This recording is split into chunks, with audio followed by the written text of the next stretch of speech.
dia itu residivis. Oh, dia residivis. Residivis, jadi sudah pernah dipenjara berapa bulan, kalau nggak 4 bulan dipenjara, gara-gara juga membuat semacam kerusuhan di gedung DPRD. Tuntutannya ingin ketemu dengan Presiden Jokowi. Untuk apa? Ini yang menarik. Apa itu? Dia ingin ketemu, ingin mendapatkan pengakuan resmi dari negara bahwa dia adalah seorang nabi. Dalam sejarah MUI baru kali ini juga. Baru kali ini ya, yang meminta sertifikat kenabian ya. Kenabian itu kayak sertifikat halal aja ini. Halal. Mungkin disamakan oleh dia seperti sertifikat halal datang ke Majelis Ulama Indonesia. Dia datang ke MUI itu ingin mendapatkan sertifikat kenabian. Jangan sampai ini dibelokkan di media sosial dalam bentuk semacam rekayasa hoax ya, yang mencitrakan bahwa ini ulama diserang. Assalamualaikum warahmatullahi wabarakatuh. Waalaikumsalam warahmatullahi wabarakatuh. Ya pemirsa, pada Sobat TV saya Sumares akan berbincang-bincang dengan Kiai Haji Masduki Baidowi MSI.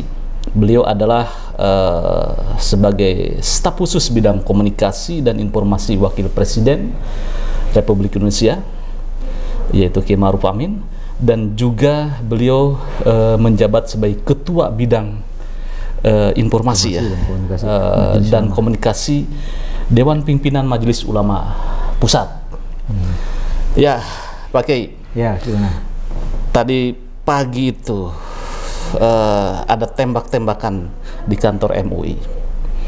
Ini bagi sebagian orang miris dan takut, kok MUI sampai diserang oleh penembak gelap itu. Bagaimana sih kebenaran atau kejadian kronologi tersebut? Ya, sebenarnya ini kan Mustafa namanya. Iya. Mustafa ini orang Lampung, orang Pasawaran, yang rupa-rupanya dia itu residivis. Oh, dia residivis. Residivis, jadi sudah pernah dipenjara berapa bulan, kalau nggak 4 bulan dipenjara, gara-gara juga membuat semacam kerusuhan di gedung DPRD dan juga melakukan penembakan. Yang ditembak juga kaca, gitu. Melakukan pengerusakan di gedung DPRD.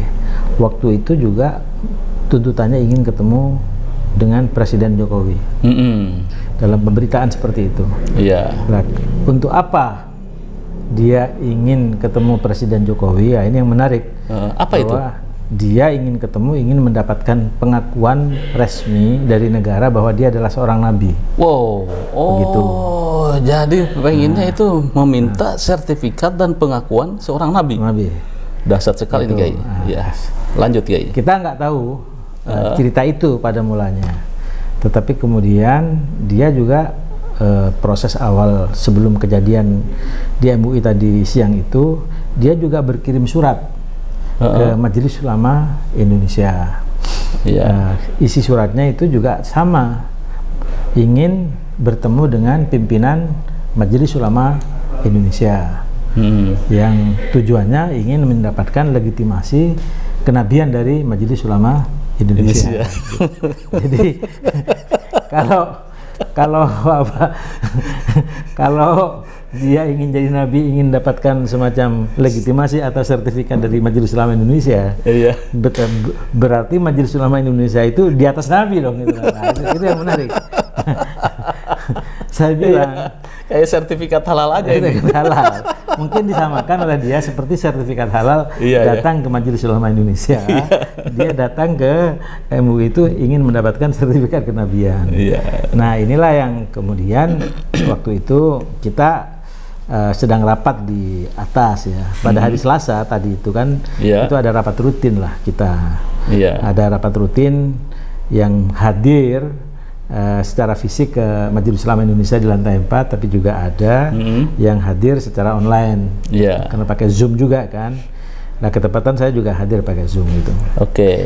Jadi kejadiannya seperti itu. Jadi awal mulanya datang si Mustafa ini bertemu di resepsionis. Nah, terus kemudian dia pengen ketemu dengan pimpinan MUI. Tidak dijelaskan siapa pimpinan MUI, tapi pokoknya mau ketemu. Dia mau naik ke atas, tidak diperbolehkan. Karena apa? Karena di atas sedang ada rapat, nggak bisa. Dan memang sudah menjadi aturan buat kita setiap hari Selasa jam 10 sampai jam 12 itu rapat pimpinan, dan itu memang nggak bisa ketemu siapapun. Nanti biasanya tamu-tamu itu setelah jam 12 baru kemudian bisa ketemu. Rupanya dia nggak sabar, marah-marah. Setelah marah-marah kemudian dia mengeluarkan pistol, nembaklah ke pintu kaca, pecah pintu kaca itu. Nah, ketika pecah pintu kaca itu, lah ini si resepsionis yang bertiga itu melerai, ada korban kena ini. Terus satunya lari ditembak oleh dia, ditembak kena punggungnya. Untungnya itu pistolnya itu pistol bukan pistol senjata beneran ya. Jadi airsoft gun itu ya? Soft gun dia. Airsoft gun itu ya? Seperti itu. Tapi kalau dekat kena mata, oh iya, bahaya sekali. Mematikan juga sekali, itu. Betul. Gitu. Saya nggak tahu jenis senjatanya apa, tapi itu katanya bukan merupakan senjata yang seperti pistol beneran itu. Gitu. Sehingga akhirnya diringkus, lalu kemudian diamankan oleh pihak kepolisian. Setelah diamankan oleh pihak kepolisian, dibawa, rupanya pingsan. Setelah pingsan kemudian dibawa ke rumah sakit setempat dekat wafat ya. Jadi di luar dugaan kita dia wafat. Oh, jadi sang nabi akhirnya wafat. Sang nabi palsu akhirnya wafat di MUI di situ ya? Belum. Di puskesmas terdekat, rumah sakit terdekat. Jadi kasihan dia sebenarnya ya, karena MUI itu biasa mempunyai pekerjaan untuk melakukan bimbingan dan pembinaan terhadap orang-orang yang mempunyai pemahaman yang salah. Atau kita tidak bicara soal salah dan benar ya, menyimpang tapi, lah ya. Menyimpang dari mainstream.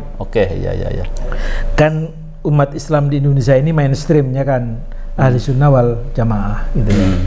Yang batang tubuhnya itu ada pada pola pemahaman Nahdlatul Ulama dan Muhammadiyah, Persis dan yang lain-lain gitu kan. Walaupun berbeda-beda para ormas ini, tapi rata-rata perbedaannya itu adalah perbedaan hanya di bidang furu'iyah. Di cabangnya.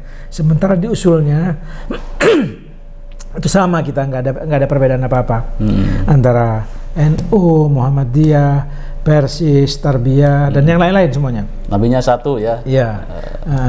Terhadap yang menyimpang dari mainstream, MUI itu bertugas himayatul ummah, melindungi umat. Melindungi umat itu dalam hal apa? Dalam hal akidahnya, dalam hal ajaran-ajaran syariahnya. Jadi kalau ada yang menyimpang, biasanya kita melakukan pembinaan dan bimbingan. Nah, dalam banyak kejadian kadang-kadang dalam itu ketika terjadi dialog itu memang banyak yang nggak suka, gitu, merasa disalahkan lah gitu. Dan itulah biasanya kemudian muncul semacam protes, muncul semacam ancaman dan yang lain-lain. Bagi Majelis Ulama Indonesia itu biasa. Itu nggak ada masalah itu. Artinya sang nabi palsu itu dengan meminta sertifikat kemudian tidak direspon, kemudian mengamuk dan sebagainya. Nah, kedepannya ini bagaimana nih menghadapi persoalan-persoalan seperti ini, Kiai? Ya, saya kira ini kan bukan sesuatu hal yang kejadiannya tiap hari, bahkan tiap bulan ya, bahkan belum tentu setahun sekali. Dalam sejarah MUI baru kali ini juga. Baru kali ini ya, yang meminta sertifikat kenabian ya. Karena ini memang Pak Mustafa ini adalah orang yang saya kira ada kelainan psikis ya, kejiwaan ya. Jadi seperti itu. Oleh karena itu kami belum berani berkesimpulan final lah ya untuk seperti apa yang dialami oleh si Mustafa ini. Makanya kami meminta kepada pihak kepolisian untuk mendalami, mengusut secara tuntas. Saya kira tidak susah untuk mengusut tuntas siapa Mustafa ini sebenarnya gitu ya. Karena dia punya keluarga, dia punya juga apa namanya latar belakang pendidikan, dia juga mungkin punya HP yang bisa dilacak lah. Jejak digitalnya seperti apa akan ketahuan seperti itu. Nah, apalagi memang dia dari awal seperti yang saya ceritakan tadi, dia memang punya jejak residivis terkait dengan apa ya, semacam kondisi psikologis yang dia membayangkan bahwa dia ingin jadi nabi itu. Saya pikir kalau orang mau jadi wali nggak apa-apa ya, jika kita bisa ya. Dengan cara misalnya dia melakukan ketaatan, menjauhi larangan, hal-hal yang apa namanya di luar wajib, yang sunnah itu dikerjakan dengan baik, insya Allah orang itu akan jadi baik ya. Mungkin Allah akan menakdirkan jadi wali, tapi kalau mau menjadi nabi kan nggak bisa. Nah, wali pun itu ya, apa MUI tidak mengeluarkan sertifikat kewalian. Gitu. Oke. Saya menangkap pesan moralnya, diindikasikan bahwa Mustafa ini adalah meminta sertifikat kenabian ke MUI Pusat. Tetapi persoalannya begini, Pak Kiai. Apakah ini Anda tidak melihat bahwa ini akan berdampak psikologis terhadap umat? MUI juga diserang. Ini dampak psikologisnya kan bermacam-macam. Kalau serangannya itu datang dari seperti yang dikhawatirkan semula, bahwa itu jangan-jangan itu adalah teror ya. Nah, itu wajar ada kekhawatiran itu dari umat Islam ya. Tapi karena ini latar belakangnya bukan, indikasinya bukan teror gitu ya, tapi lebih karena persoalan masalah kejiwaan psikis seperti itu, maka umat saya kira tidak perlu khawatir ya.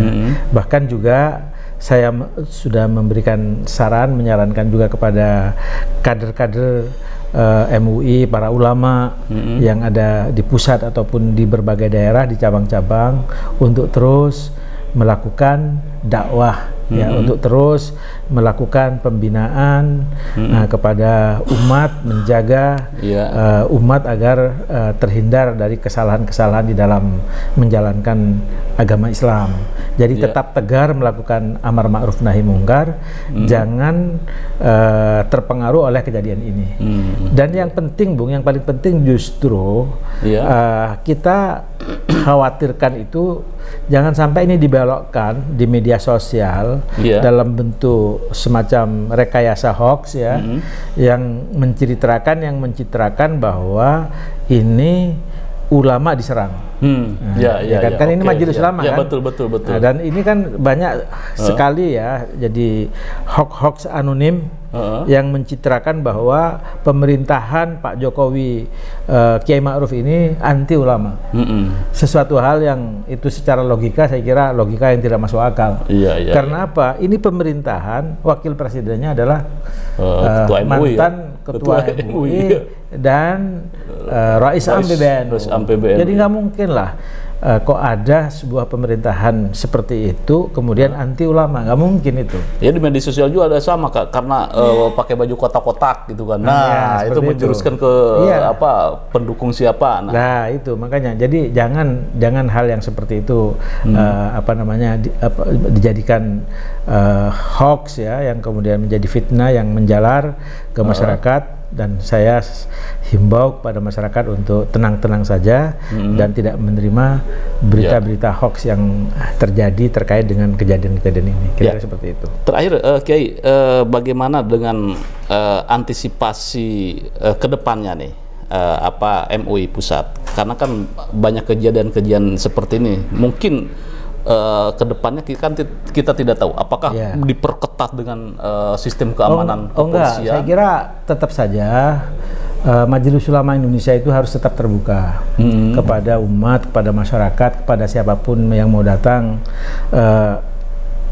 Majelis Ulama tidak boleh berubah, karena yang namanya ulama itu adalah pengayom umat. Ulama itu harus dekat dengan umat, harus dekat dengan rakyat. Dan oleh karena itu manajemen Majelis Ulama tidak akan berubah, dia akan tetap terbuka. Hanya saja dengan kejadian ini tentu saja harus waspada, lebih waspada dan lebih hati-hati ya. Waspada, harus banyak berkoordinasi dengan pihak keamanan setempat supaya dijaga juga gitu ya kalau terjadi apa-apa gitu kan.